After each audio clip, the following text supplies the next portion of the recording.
O ano, ang dami mong hugasan ano? Kasi nung bagong taon, ang dami mong hinanda para maipakita mo lang sa tao na napakasosyal mo. Ang dami mong hinanda sa hapagkainan mo. Pero ang New Year's resolution mo, hindi ka na mangutang.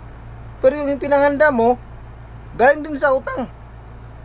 Ang hirap lang kasi ng meron tayong yabang sa katawan. Hindi bali wala kang yaman, basta wala ka ring yabang. Ang dami mo ang hinanda, puro naman utang. New Year's resolution mo, hindi ka na mangutang. Ikilan mo babayaran yung utang mo? Di pa pagtapos ng bagong taon? Kaya ako hanggat maaari, hindi bali wala akong handa.